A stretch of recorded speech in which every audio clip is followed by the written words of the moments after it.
Hello and welcome to the Paul Project. I'm sure many of you out there are curious to know exactly what is the Paul Project, but in its essence, it's about a journey to reclaim one's life. And in this case, it's my journey. I'm sure that some of you know bits and pieces of my story. I won't bore you with the laborious specifics at this point in time, but as we go through this journey, these videos, I'll share bits and pieces with you at times, and hopefully we don't focus as much on the past as we do on the future.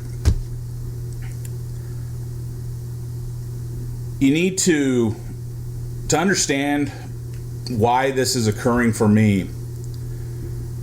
I think it's going to be about understanding who I am as a person. And why I say that is in my bones, I guess, I've always wanted to and felt happiest when I did something for others, something good for others.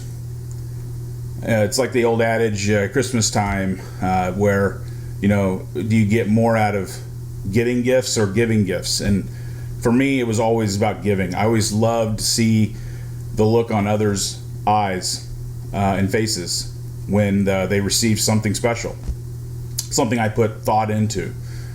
And I guess I probably lost touch with the idea of giving to myself and in essence becoming selfish. I think you hear selfish being thrown around in life at times, and you really become self-conscious, and who knows, maybe it affects you in some negative way. Well, I think in my case it probably did.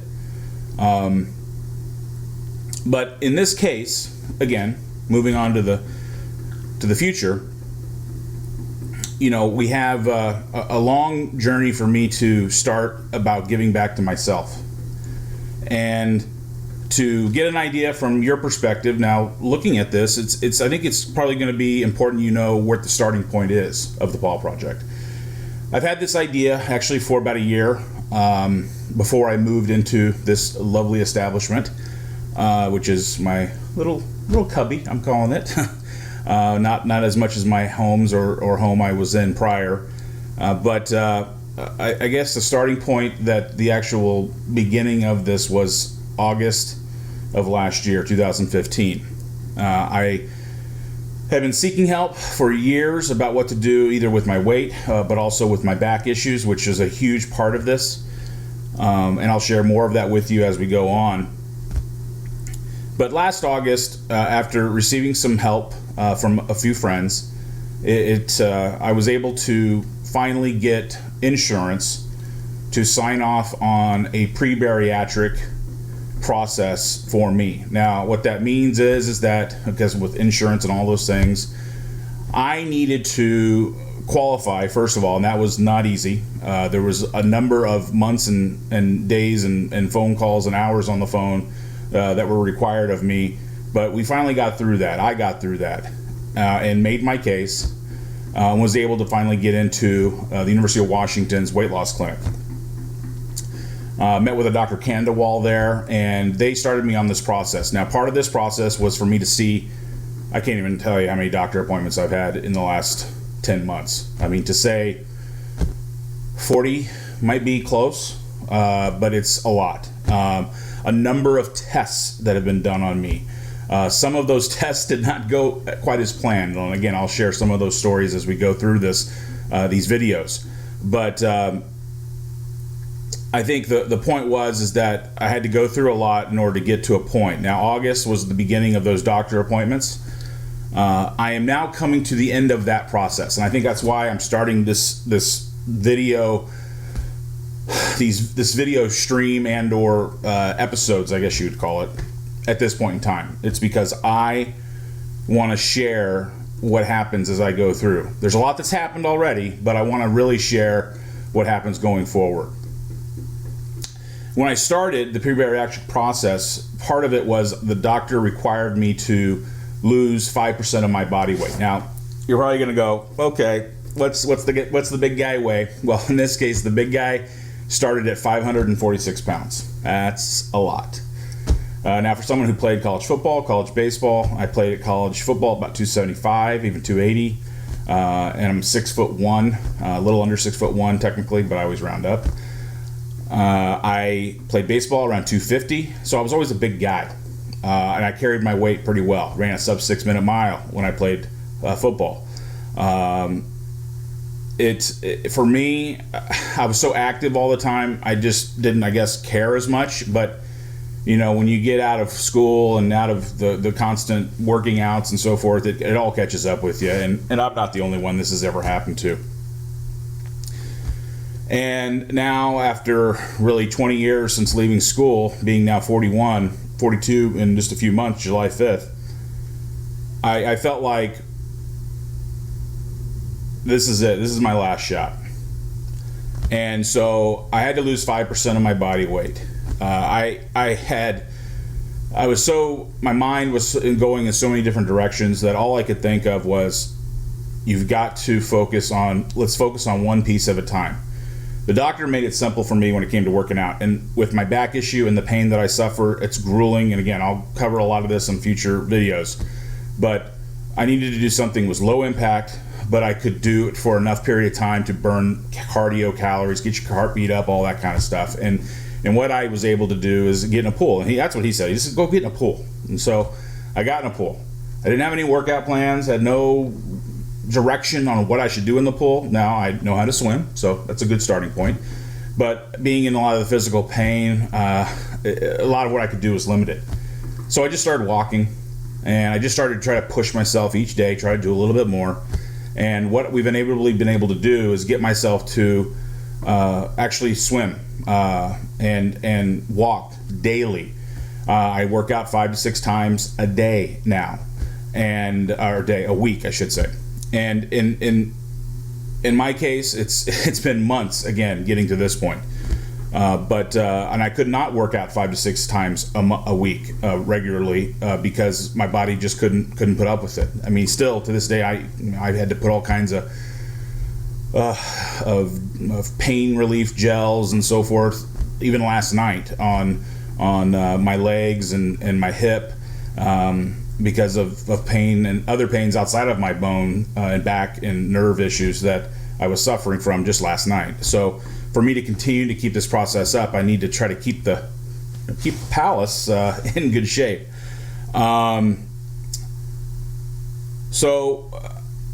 As doing the pool workouts, I also then needed to focus on the nutrition. The nutrition has been something of not just an eye-opener, but a revelation. The work that I did in that front was both my research, trying to find something that, with the pain I suffer from and little amount of time I have to prepare foods, find the right foods that I like, that I can prepare enough of for a few days at a time, for both breakfast, lunch, and dinner, and then pairing that research with the nutritionist who has just been absolutely fantastic from Evergreen Hospital. And with our work together, putting it together and trying to find common ground around what she looked at as kind of the nuts and bolts of the numbers I needed to make sure I met on a daily basis, from calories to fats to protein, carbs, all those types of things, the intake of those numbers. We've really found some amazing food plans, and I have made some of the best food, tasting food that I've ever made in my life, as being someone I think that I refer to myself as a pretty good cook. Not any pro level. I'm not going to be on Hell's Kitchen and or Top Chef anytime soon, but I can put together a mean steak, proteins, chicken, pork, the whole thing, salads, and so forth. I even now know how to cook Indian food, and again, all from scratch, all natural, all healthy, very limited on preservatives, if any. They're really it's rare that I put anything like that into my food now. It's not any specific type of diet. I just want to stress that. And everyone's different out there. So if what I'm talking to you about can be beneficial for you and You can find some structure around it. I think it's more of an outline that I'm providing. It's not a guaranteed specific that would work for you. Obviously, I'm not a doctor. But with these two things, workout, burning calories, doing the actual physical part of it, and pairing that with the nutritional, over these since August of last year, and really, I'll say since the beginning of this year, because I weighed 546 at even the beginning of January 1st, 2016. Since then, I've been able to lose 77 pounds. I currently weigh 469 pounds. It's been tremendously successful.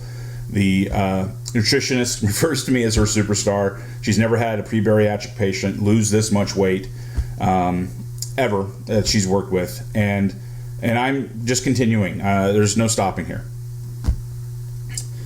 And again, all this is a part of the journey going forward. Now, you talk about the real history. Well, really what this all started with was 7 years ago. Being in bed for 6 months straight, in and out of bed from then on with the back pain, obviously depression, mental, losing everything I had financially. It's a wreck. I called it the perfect storm at the time, and it was really the perfect storm of horribleness. There's a lot of different paths you can choose when you're at the bottom. A lot of them, unfortunately, don't lead to the top, back to the top, and that's really where I'm at. Again, that's the reclamation of Paul Byer, and that's what this journey, the Paul Project, is going to accomplish at the end. Being that the weight loss and this process requires me to have lost the 5% of my body weight, I have one more appointment actually this next Monday with my nutritionist, and after that appointment I've fulfilled all of the obligations required in this process. I'll then be able to actually have the sit down to decide on the bariatric surgery. That it has not been accomplished as of yet, because again, it can't be scheduled, literally can't even be scheduled until after my last appointment with the nutritionist, which will be done this next Monday. The hows and whys and whats of all this will be uncovered as we continue. I think the goal here inevitably is going to be, because I won't be pain-free. I'll never be probably pain-free. That's just the reality of my situation. But I'd like to be able to work, have a career again, and benefit the community. Again, giving back. It's something I've always got so much out of. I coached baseball competitively. I had young select baseball teams, 14, 15, 16-year-olds. And we traveled around the country, and did very, very well. And I have not been able to do that in so many years. I haven't been able to give back to my friends and their children in the way I wanted to be able to coach them and give their boys and girls a chance to have real great coaching. I've been asked and only been able to do it in limited situations because of my issues. But inevitably, it's something that makes me very happy. And by being able to do this, have a career again, teach, coach, be the person I thought I was going to be, and I felt I was becoming, I think that'll inevitably make me happy, and I think that's inevitably the goal.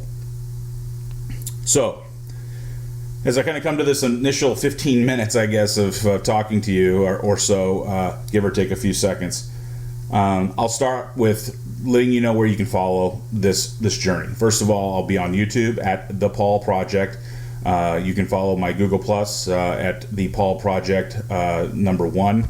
Obviously on Twitter at The Paul Project #1. Also my personal account at PBizzle, PBIZZEL. Also on Facebook at The Paul Project. And you can find me as Paul Byer, BEYER, on Facebook as well. But I'll be posting videos every Monday, Thursday, and Saturday. Today is Thursday, the 12th. And obviously I need to get to the gym and start my swimming today because I have a long day of things that need to be accomplished and still manage all the physical issues I've got. So I'll cut the video off here, but I want to thank you for initially watching this video, and I hope that you follow the rest of them. And and give me feedback. I want to hear from you, good, bad, and different. You can email me at pabbeyer, PABBEYER @gmail.com, and or contact me through all the social media. I want to hear what you think, and if there's something you're getting from this or you'd like to hear more about, let me know. I'll do my best to provide it. So that's it. The Paul Project. I guess officially day one. Let's kick this thing off. Time to go to the gym.